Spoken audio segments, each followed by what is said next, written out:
Hi, and welcome to this presentation on who and whom. A somewhat tricky task sometimes to figure out which word to use, who versus whom.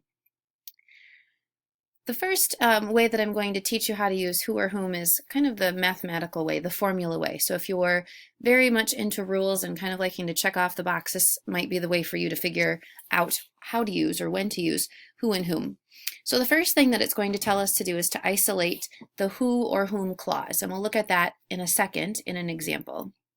Number two then gives us the scenario that we would use if we wanted to use who.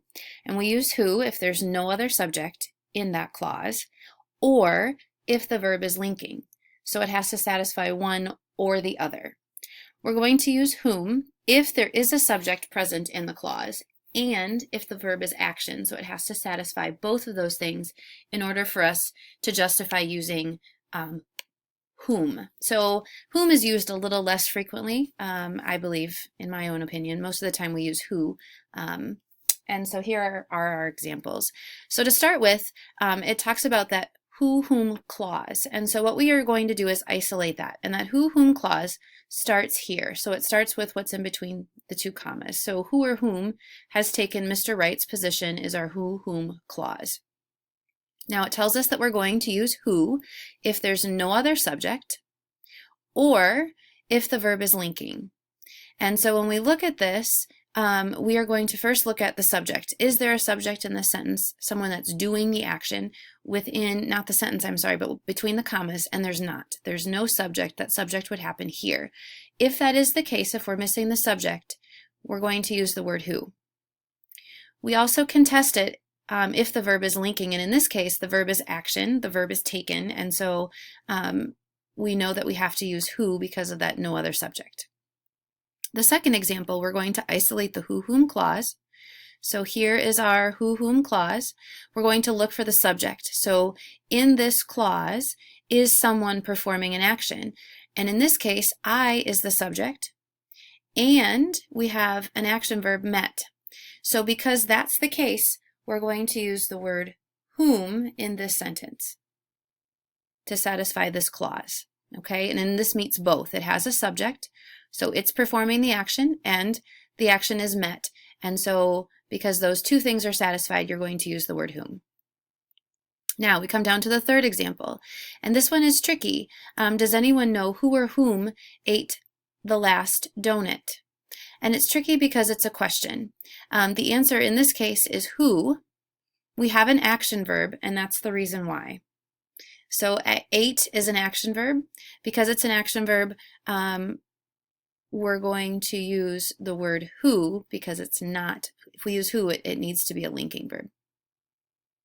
All right, so that's kind of the mathematical, the formulaic way of looking at who and whom. Other rules, this is a little tricky also, but maybe another way for some of you to understand it.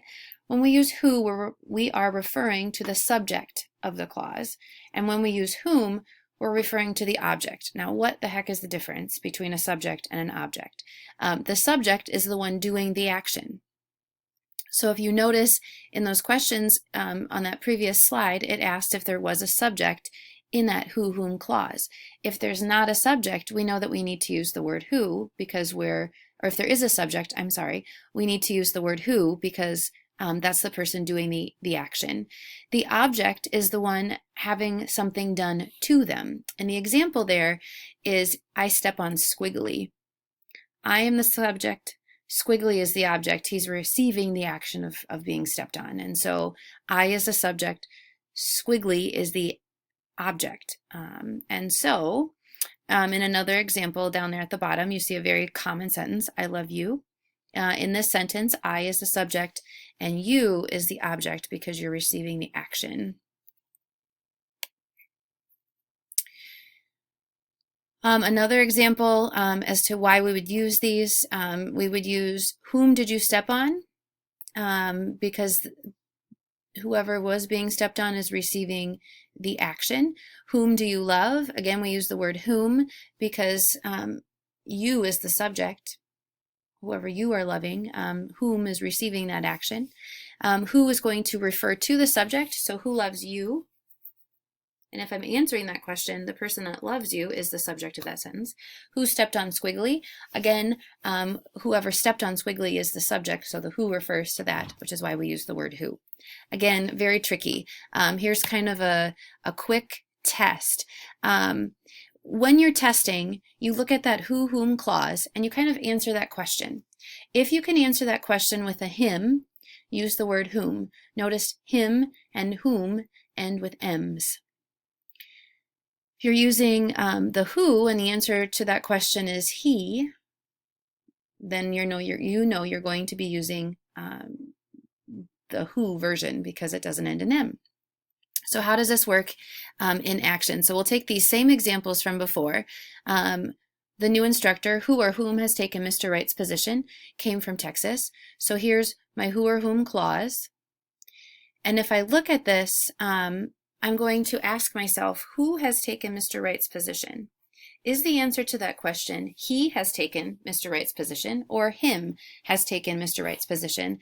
And obviously the answer is who, and so, or he, so we're going to use the word who in that sentence. The second example, the new instructor, who or whom I met today, came from Texas. I isolate that clause. So if I finish that sentence, I met who today? Did I meet he or I met him today? I met him finishes that sentence. So in this particular case, we would use whom. The third example, does anyone know who or whom ate the last donut?